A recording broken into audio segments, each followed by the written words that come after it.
The last piece of this section, excuse me, which gets into critical values is a little bit different just because of the way the drawing is described by definition. But let's just read through it first. So it says, for a normal distribution, a critical value is a z-score on the borderline separating the z-scores that are likely to occur from those that are unlikely.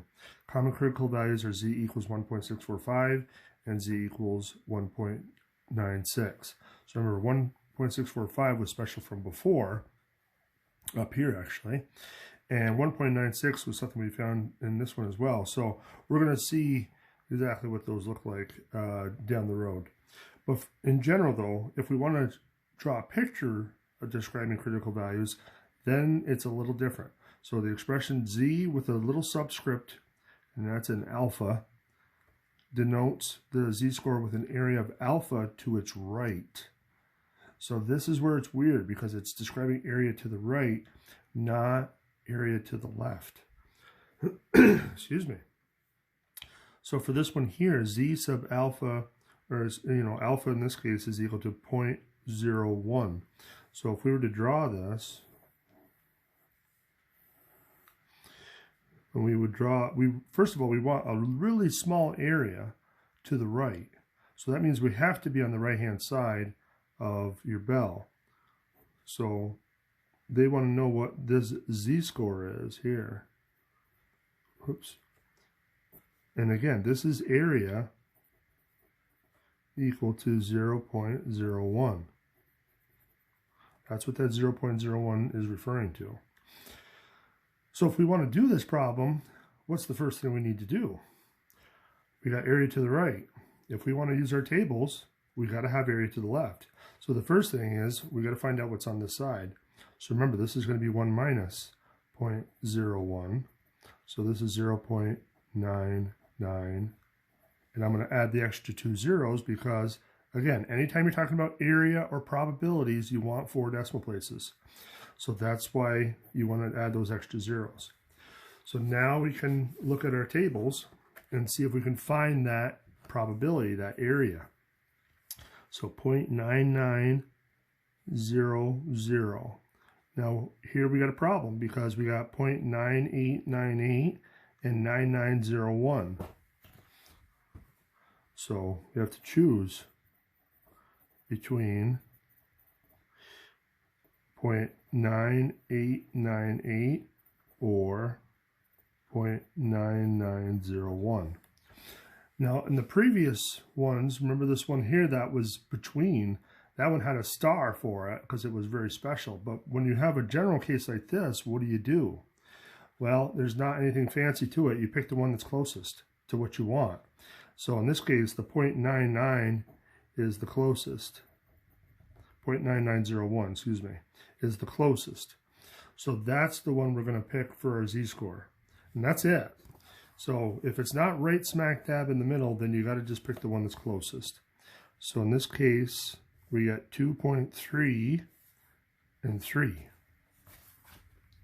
So z sub 0.01 is equal to 2.33. So not hard, but it can be a little confusing as far as, okay, well, we got to subtract from 1, we got to look for the closest and stuff like that. So let's do a couple more.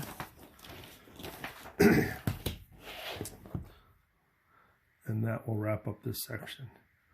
So we got this one is z sub 0.02. So if we draw our bell, again, drawing the pictures is not required, but it does just frame the question. So 0.02, again, we're looking for this z-score here. So this, it's got to be 1 minus, so 0.9800. Okay, so 9800, where is it?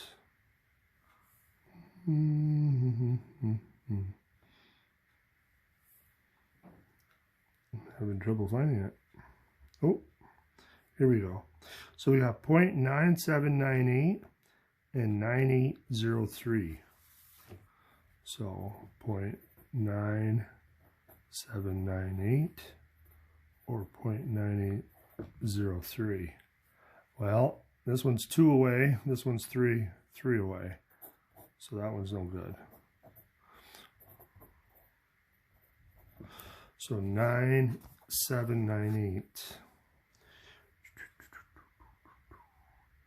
So we got 2.05.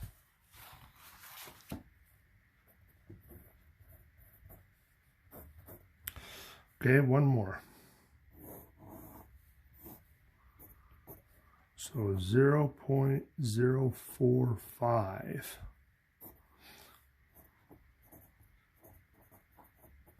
So if we subtract it from 1, so 0.9550. Okay. Let's see what we got for choices. 9550.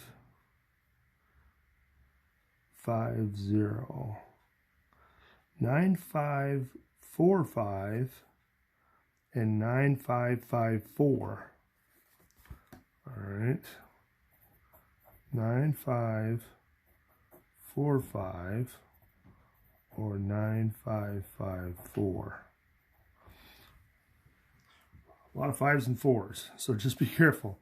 So this one is 5 below 50. This is 4 above 50. So we're going to use this one. That one's closer. So 9554. So 1.70.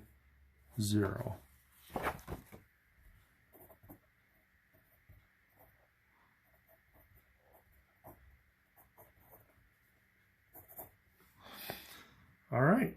So that wraps up 6.1. Hope you enjoyed. Stay tuned for 6.2.